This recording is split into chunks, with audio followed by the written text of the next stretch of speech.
चूकी नहीं देंगे।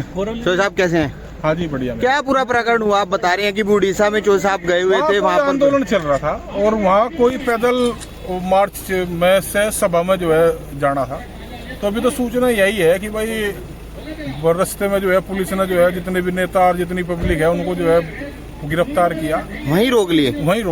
तो अभी ऐसा तो नहीं है कि उन्हें ले गए और अलग से? नहीं, वो अभी तो यही है, गिरफ्तार उनको किया तो अधिकृत रूप से पुलिस ने। तो क्या बाकियों की योजना जो भी इनकी संगठन की जो उनकी कमेटी है एक बार वो भी जो भी निर्णय लेगी उसके अनुसार ही जो है चलेंगे।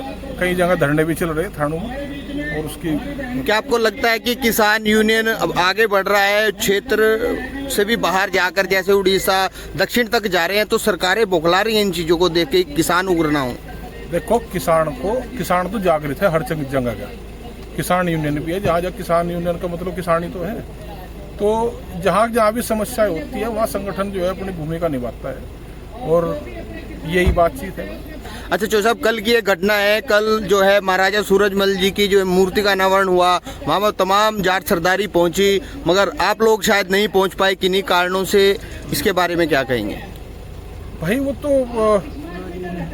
नहीं राजनीति तो नहीं कहने के भाई, वो तो जो है टिकैत साहब बाहर हैं तो उस कारण से होगा। आप भी नहीं पहुंचे? हम भी बाहर ही थे। तो अच्छा लगता है आपको वहाँ से बताया कि जो जाट का बोर्ड था वो वहाँ से हटा दिया सरकार के दबाव से? कमेटी की और पुलिस प्रशासन की हुई है। अब उसमें भाई वो संस्था उन्हीं का कार्यक्रम था, उन्होंने किस तरीके से उनकी बातचीत हुई क्या हुई तो उनमें ज्यादा जानकारी हम लोग कह रहे दबाव दिया गया, उस वजह से हटाया गया है। वो उनके शाम के टाइम कुछ बातचीत हुई है और वो तो जो है कार्यक्रम जिनका था वही बता सकते हैं मेरे भाई। कैसा आपको लगा कि इस तरह का आयोजन हुआ? एक विशाल प्रतिभा लगनी चाहिए। महाराजा सूरजमल प्रेरणा के स्रोत रहे। 80 युद्ध जिसने लड़े हों और एक भी ना हारे हों, तो बस इससे हो सके कि भाई अपने जो है मजबूती के साथ अड़े रहे। बहुत कुछ सीखने को महाराजा सूरजमल से मिलता है। तो किसानों की आगे क्या लड़ाई रहेगी? अभी जैसे तेल बढ़ रहा है, गैस का रेट बढ़ रहा है, किसानी बचाना ही सबसे बड़ी लड़ाई है और खास तौर पे जिम्मेदारी से नौजवान की है कि अपना जो मोह भंग खेती की तरफ से हो रहा है उसको हम किस तरीके से रोकें। हम नए रोजगार कैसे उत्पन्न अपने खेती बाड़ी में करें, नए विकल्पों के साथ खेती करें। आधुनिक जमाना है, आधुनिकता के साथ में हम खेती बाड़ी करें। सरकार की बहुत सारी पॉलिसियां जो है आ रही उनको हम अपनावें, उस पर भी काम करें। ये नहीं है कि भाई फर्जी FPO बना रहे और वही लाभ जो है उन योजनाओं का ले रहे। एक बार को पूर्णतः कर्ज माफी हो और सरकारें जो है बातचीत के माध्यम से किसान संगठन है या प्रगतिशील किसान है उनके माध्यम से एक रूपरेखा बनावे कि हम इस खेती को किसानी को कैसे बचा सकते हैं। अच्छा पालेकर जी, 4 दिन का उनका प्रोग्राम रहा, शिविर, बहुत कुछ सीखने को मिला।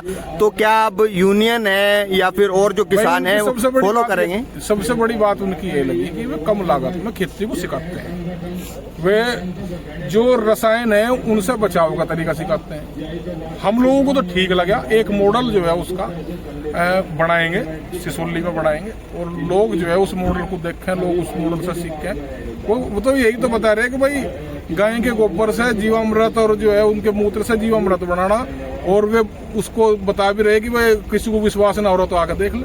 अच्छा, किसानों के सामने बड़ी आपदा आ रही है कि फसल जो है लगभग तबाह हो सकी है। वेस्ट भारत की ही बात कर लें पूरे की, तो क्या इसके लिए भी कोई बजट इस तरह का सरकार ने पेश किया? कि भगवान से विनती ने जो है साड़ी काट लेने दे, ये जो उनसे ये कदी हुई डरासी देने कहने किसी की सिरसू पड़ी, किसी की गेहूं कटाई आ रहे, किसी की भाई गन्ना बुआई की, गन्ना कटाई की, गन्ना छिलाई की, उसका काम चल रहे।